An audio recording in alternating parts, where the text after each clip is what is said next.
second increment. Until then, there's no increment as well. So they have to speed up at some point. E4 by Pragnananda. What is Magnus going to do? Sicilian. He wants to play some aggressive chess today and beat Prag. By the way, Magnus is the sole leader in the open section with 3 points. Prag is on 2.5. Prag brings his knight out to f3. And will Magnus play knight c6, which is very common at top level. And then we have the Rosolimo with bishop b5. No! He goes e6. This is relatively lesser played these days. E6 is lesser played, but Prag quickly plays d4.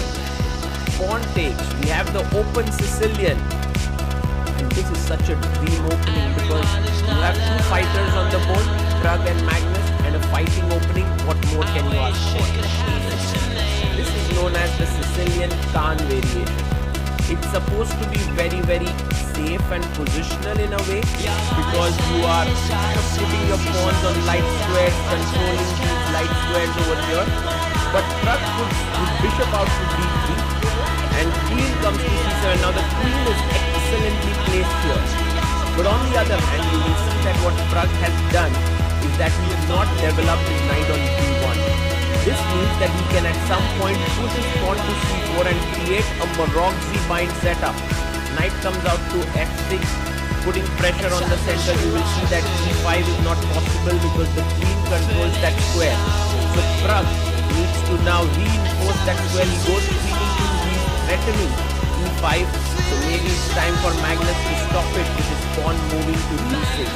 He does that. He plays d6. Magnus has 1 hour 54 minutes. Means that he is still quite well prepared. Pragnananda has 1 hour 46 minutes, so he's been taking his time in the opening, and now comes the move c4. As we said, the Morozzi bind is on the board. White is trying to sort of get more space. Magnus is happy there. He plays knight d7, going for this hedgehog-like setup. Bishop d7, d6, bishop d7, castle, and where black is quite solid. Knight comes out to c3. There was also another possibility to play f4 here, which scores very well, stopping knight e5. But Prag says, let me just go safe. Knight c3 on the board. And Magnus, taking advantage of this fact, plays knight e5. Because now the bishop cannot move away. You lose your c4 pawn.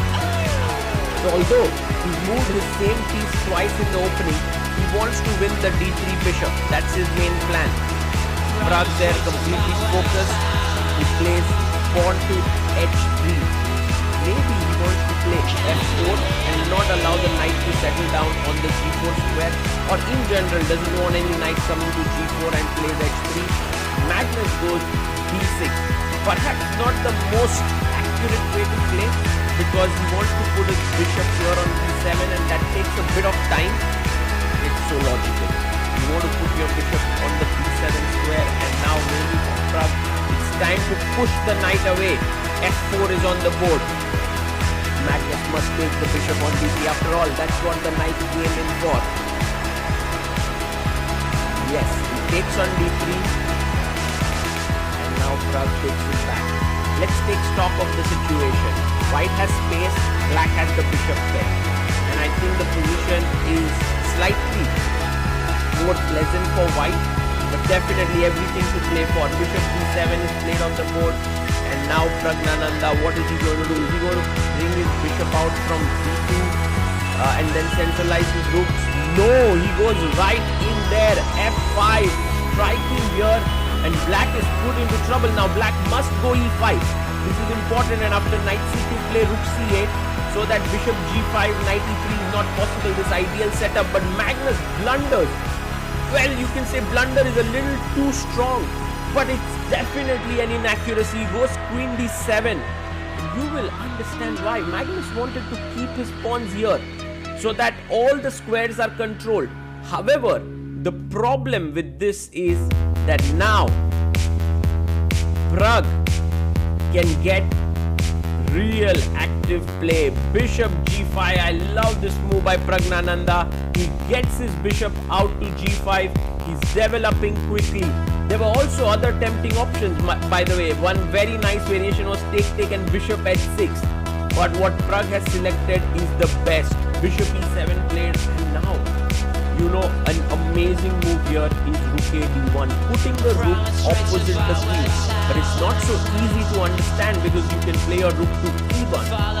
Also, wow, prag finds it. The reason why this move is so strong is because the queen is threatening to move away and push the pawn to e5. Magnus says to the queen, you can't move away here because then I would chop off the c4 pawn. And then, this is an instructive line. Takes e5, there is rook takes c3 and knight e4. That's the reason why prag finds another amazing move. He plays queen e2, clearing the d file but keeping the c4 pawn protected. This is phenomenal play by prag. And look at how Magnus is tied up. His queen has to defend e6, cannot move away, and e5 was a threat, so he's forced to make this positional concession of e5. And now a square has been weakened considerably. Prag first takes on f6. This is a good move because now he's removed one of the defenders of the d5 square. Magnus takes it back. And what's the move now? Just focus all your attention on this square d5. Yes, knight c2. The knight wants to come to e3 to d5.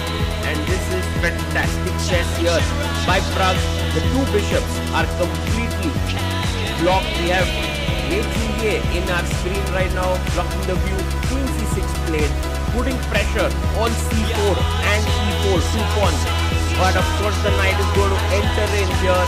And prag is going to get his knight into the center. Yes, knight e3 on the board. Magnus is struggling big time here. It's not often that Magnus gets positionally outplayed in 19 moves out of the opening. This is what prag has managed to do today. Bishop d5 played. What Magnus wants to do is he wants to take here.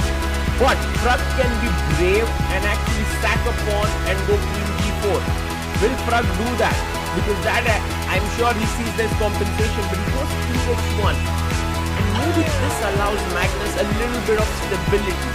The reason being that now he can take, yes he does. And Magnus is an amazing defender. So prag has to be careful. Bishop e3. And now after queen e3, Magnus, of course he's not going to go and chop this pawn because of f6, g6 and take this. This is weak, king is weak. But what he can do now, Magnus, is play f6 and stop white's f6. That's the main move. Yes, he plays it. And now the c4 pawn is under pressure. So prag, well, in a way you can say he can even give it up because b6 and d6 are weak. p3 played here by Pragnananda. He wants to just solidify his position, but can Magnus create play with d5? He does that. All of a sudden, black's position is not counterplayless. There is counterplay in the position. And now, how does prag continue? He plays his knight to the center of the board. Fantastic move. But the knight is not threatening much for the time being. It's well placed, but not threatening much. So, queen c5, offering a trade. Maybe better was to just take this pawn.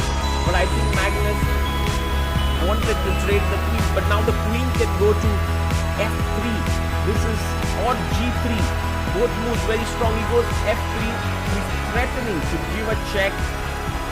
Well, you want to take out this knight, but if you take it out, rook d5 attacks the queen.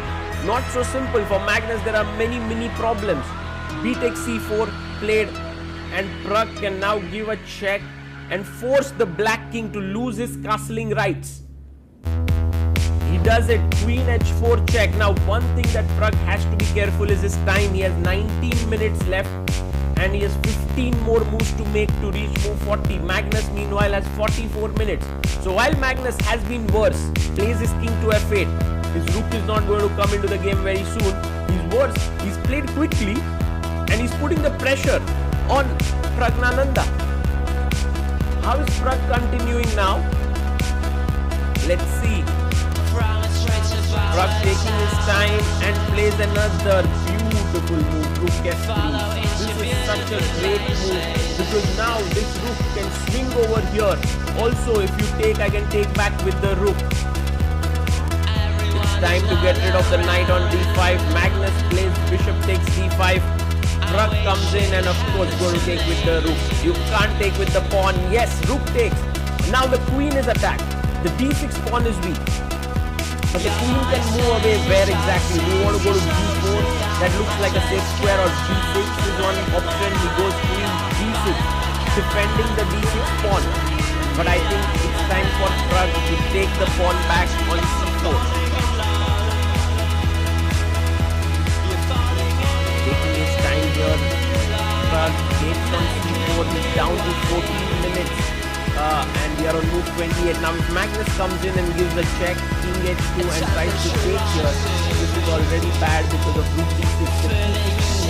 And also you will realize that one of the things that is not happening for black is his rook on h8 completely out of the game. Rook b3 played by Pragnananda. He's bringing his rook from the other side. He wants to get in here. Magnus can give a check here in this position, but then this rook comes back, so it's not so dangerous.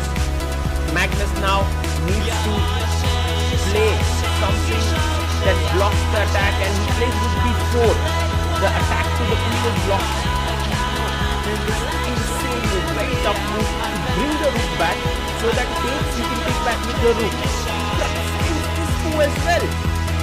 Beautiful accuracy shown by Prag. The level of play by Pragnananda has been very high. He's been kind of finding almost the best moves on nearly every turn. Rook d3 played. Now Magnus must try to bring his king out and bring the rook somehow, although it's not at all easy, but he takes.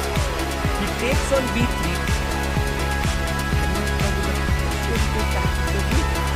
Yes, rook takes b3. Attacking the queen. The queen has to move away. But where? Queen c5, there is rook d8 check, and you will resign.